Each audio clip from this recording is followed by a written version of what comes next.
Good morning, my brothers and sisters. Welcome to episode number 74 in the book of Genesis. Yesterday, we followed Abraham, and he was a great example yesterday of faith with boots on and swords drawn. And he defeated uh, this big army that came all the way from Mesopotamia.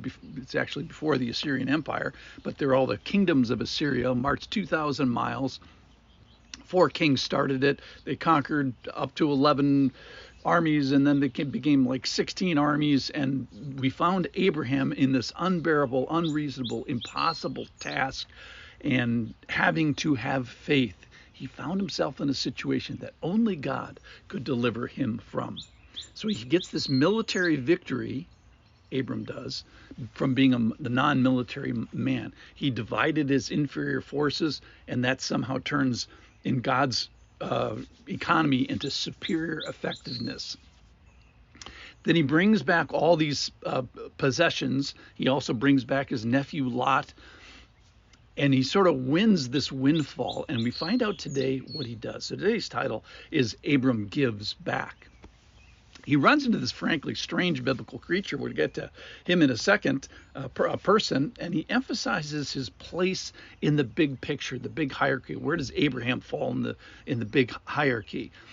And we find out from this character Melchizedek that God has delivered your enemies into your hand, and and Abraham is then going to give a tenth of his blessing to this representative of this big God. So here we are. This is Genesis chapter 14, and we're going to start in verse 17. So this is talking about Abraham being blessed by Melchizedek.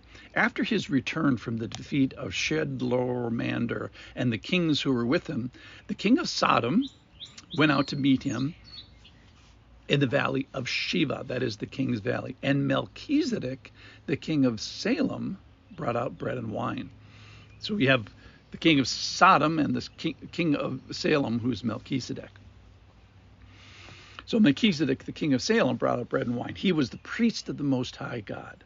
And he blessed them and said, "Blessed be Abraham by God Most High, possessor of heaven and earth, and blessed be God Most High, who has delivered your enemies into your hand." And Abram gave him, Melchizedek, a tenth of everything. And the king of Sodom, one of the kings he rescues, said to Abraham, "Give me the persons, but take the goods for yourself." But Abraham said to the king of Sodom, "I have lifted my hand to the Lord. I've made a vow to the Lord, God Most High, possessor of heaven and earth, that which I would not take a thread or a sandal strap or anything that is yours, lest you should say, I've made Abram rich. I will take nothing but what the young man hath eaten, and the share of the men who went with me. Let Aner," these are the other kings that were with Sodom, "Aner, Eshcol, and Mamre take their share." Okay, so who is Melchizedek? He's a little known in the Old Testament. He's explained in the New Testament in Hebrews chapter 7. He's this priest and king of Jerusalem. So he's both two offices of Israel that generally were separated, except for Jesus, who fulfills that. And the point of this, one of the points of the story, is he's superior to Abraham. We find that in the story, Abraham gives this guy as the representative of the Lord. He gives a tenth to Melchizedek as representative of the Lord.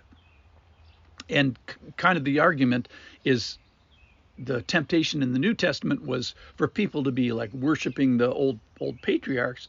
And the point is, no, Jesus is superior to the angels and the priests and the patriarchs. And they reference this story where Abram gives a tenth to Melchizedek. So he's under Melchizedek, if you will. So Melchizedek prefigures Christ and his actions. Okay, so he meets Melchizedek and is blessed by Melchizedek, and he ends up giving Melchizedek a tithe, a tenth, which is an Old Testament quantifiable measure of gratitude and tribute. And it's acknowledgement to this king and of the king and priest of Salem.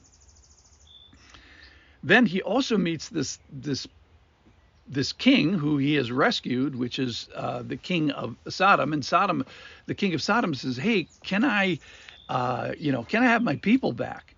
And Abraham has made a vow to the Lord, has lifted his hand to the Lord, and basically he says, look, I am not in this for the money or the riches. I have lifted my hand to the Lord. I have made a promise about something. So he makes an earnest effort, So, the Lord knows that we are fail. Every generation has proven that.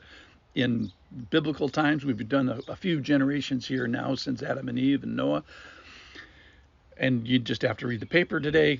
The Lord knows that we are failed. That's one of the points. And God is not opposed to effort and saying, hey, I am setting my heart towards this. God is not opposed to effort. What he is opposed to is earning. So this act where Abraham raises his hand to the Lord, makes a promise to the Lord, and says, hey, I'm not going to profit by a single thread, not a sandal strap. Basically says, not a penny. I'm not going to take a penny from you. I'm marching using this gift of faith that the Lord has given me. Abraham is marching with faith towards being a great nation. Lots of people, lots of descendants, and yes, land. So no one can say, and Abraham makes it clear, nobody can say that I'm in this for the money. And he draws this line way before that which is due him. I've saved you, Mr. Sodom King, all your people, all your stuff, and you're probably going to have your eyes gouged out when you got over there past Babylon. But now you have a restored kingdom. And a guy, now Abraham, who you kind of owe everything, and that requests you nothing except for the expenses of the trip. So let's make some conclusions here today. So first, let's talk about a tithe, this Old Testament quantifiable measure of gratitude and tribute and acknowledgement. First thing is, are you giving? Are you acknowledging the Lord tangibly? Are we giving a sacrifice first of our thoughts, our songs, our words, our prayer, our service, and yes, with a portion of our goods, with our money? So are you giving to your church? Are we giving to who? Are you giving to the Humane Society, the Red Cross, the Nature Conservancy, the homeless guy in the street? All that is well and good, but don't give a penny until you fulfill your big obligations, which is to give to the church. Read 2 Corinthians chapter 8 and 9 if you want to go beyond the tithe. And Abraham here gives back, and it asks the question of us, what is due from us? Sacrifice of praise for sure, sacrifice of heart, submission, yielding, will, and yes, wallet. So Abraham gives back, and we must give beyond the tithe as well. Maybe like Abraham, we'll lift our hands to the Lord in a vow. Maybe that's for money. Maybe that's to an attitude. Today is the day for more vows, not less. Let's give our tithes and let's give our vows to the Lord. Thank you for listening.